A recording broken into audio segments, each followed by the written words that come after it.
Hello everybody.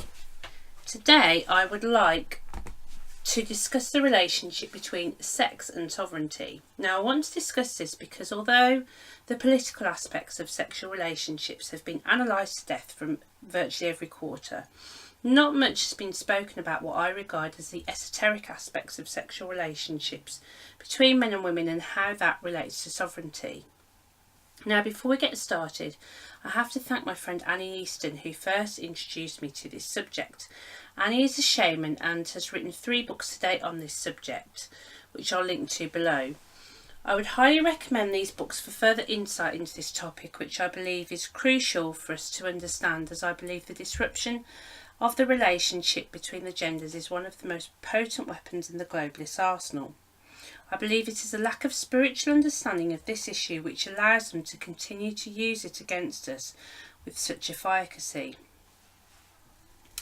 So, this is my sort of understanding of sovereignty and how it affects how it works between the two genders. The female carries the sovereignty of the land in her body. It's been passed down to her for generations, and the male is the guardian or the custodian of it. Neither one of them holds it in its entirety. It's a power that is shared between the sexes, and I stress but, each sex has a very different specific role to play in upholding it. This power is most potently shared during the sexual act, so it is of little surprise why rape, for example, is always been used as such a weapon of war of conquest. The fact that rape as a weapon is used so often during periods of conflict demonstrates to me that this knowledge is intuitive to a large degree. So, as I said, the woman represents the land and the male is the guardian or custodian of it. It really is that simple, to be honest. If he tends the land well, she will be fruitful and produce a great bounty in one way or another, and if not, she will be dry like the desert. This knowledge, though, has been twisted out of all recognition deliberately. The manipulation of sex and the sexes now has been so vast and deep that it is very difficult to know where to begin in putting this mess back together again. Suffice to say, the globalists, in all their guises through the centuries, have been messing around with sex and how we perceive sex for millennia to prevent people from achieving true sovereignty. From the advent of Christianity until roughly the 1960s, give or take a couple of decades, the main way to control people through sex was to label it sinful. I know many Christians may disagree with me here, stating that this is not true within marriage, only outside of it. However, as someone who was raised as a Roman Catholic, I would say that there is a palpable distaste of sexual union even within marriage. In the Catholic Church, I don't know about outside of it. Excuse me. And I believe this lingering distastefulness was deliberate to inhibit pleasure and prevent the intense pleasure necessary to transfer sovereignty to take place. When an ecstatic union occurs, the male knows what he is custodian and guardian of, and the female knows she is protected and cherished. It is a powerful yet delicate balance. It may not always have been delicate, but it is today because we have thousands of years of globalist interference to unravel in our psyches. And I say thousands of years deliberately because this war has been going on for a very, very long time, and the battles we face in our lifetime are the latest skirmishes, incarnations of it, however you want to term it. So, since the 1960s then, the globalists have changed tactic as their propaganda against the sexual act was losing its efficacy. So at that point they changed tack and began promoting the complete opposite, which was promiscuity and hedonism, and we see this in the free love era of the hippies and the sort of free love and sort of I'm getting all tongue-tied. During feminism, this kind of promiscuity and not necessarily having more than one partner, that sort of came into being, and it's been like that ever since, really. excuse me, I believe they have done this because this sovereignty power flourishes the most when relationships are strong and stable, when the love between a couple is deep and enduring. Now, this doesn't necessarily mean marriage per se, or even long marriages at that, but by and large, marriage or a long-term loving relationship represents this power the most. What the globalists are trying to undermine is this deep and steady love, or even the conditions for it, which is why they are such big advocates of divorce, sort of having lots of different types of relationships, basically not staying with one person. They are very anti-monogamy.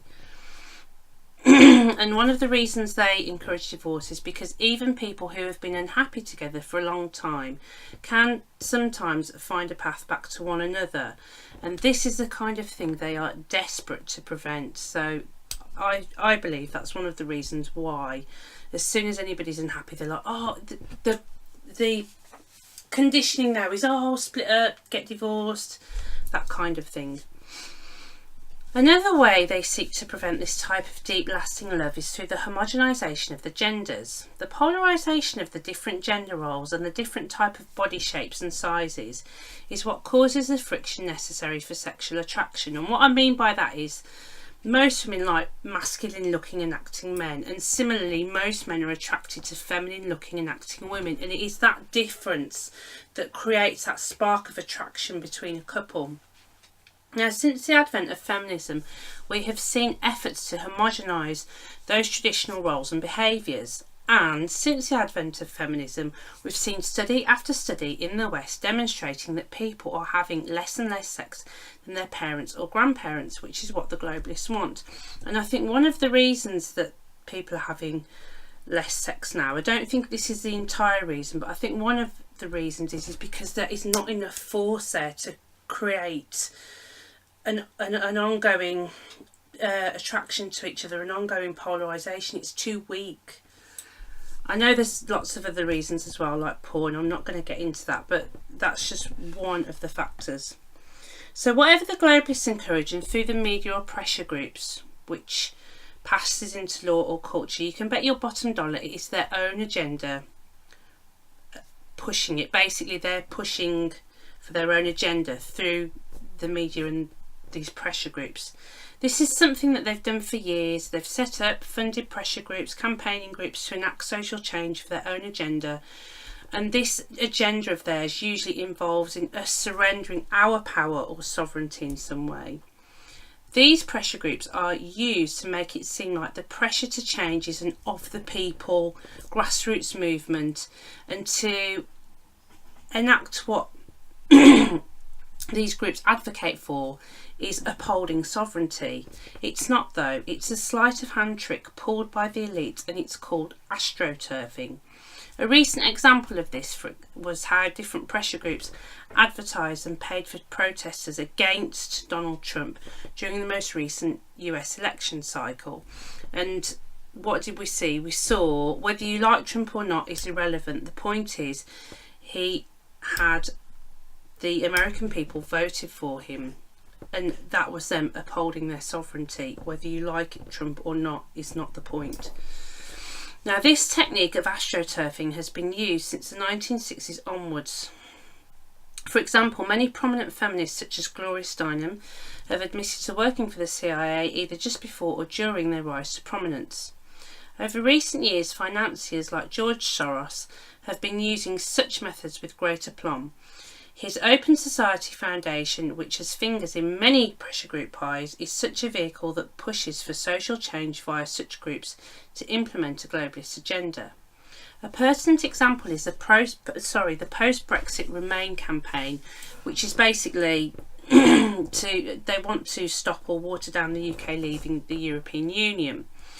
And what I mean by water down is basically they'll say, yeah, we're leaving the EU, but we'll still be in the customs union, we'll still have to abide by their courts of justice, we'll still have to have them dictate trade terms to us and immigration targets. So basically it's the same as being in, it doesn't mean anything. But anyway, that's another story. So, people like George Soros have funded globalist puppets like Gina Miller, who has spent millions of pounds trying to challenge the legal status of the referendum. Now, whatever your opinion of Brexit, and I say this to all Remainers, be very, very wary of supporting anything that aligns with the globalist agenda. They care not one whit about you, and although your desires may marry up with their own on this issue, be under no illusion that they support it to pursue a nefarious agenda of their own. In fact, I'd say a good rule of thumb is that whatever they support or push is a good indicator to support the opposite seriously. But anyway, I've gone way off track here. Suffice to say, this polarisation of the male and female roles is key. It doesn't mean that one is better than the other, but it just means that we've been duped into working against our own natural inclinations. An example of this is in, I think it was 2016, a survey was carried out by a survey was carried out for an insurance group, a UK insurance group, which showed that women who identified as a stay-at-home mother reported higher levels of happiness and satisfaction than all the other women who went out to work. So this homogenisation of the male and female roles is a very important battleground for the globalists. And I think one of the things that we need to do, especially what women need to do, is to look at how we can take those female roles back and what they mean as we go forward. Because this homogenisation is at the heart of what the globalists do. They separate us from nature and from ourselves. That's all I've got to say today, really. I think probably what I'll do in the next few talks that I do is talk about how women can I'll talk a bit more about how these roles have been taken off women, which I think they have, and what women can start doing to reclaim their own sovereignty over their own traditional roles, and how to make them relevant for the time period that we live in. Okay, so that's what I'll do.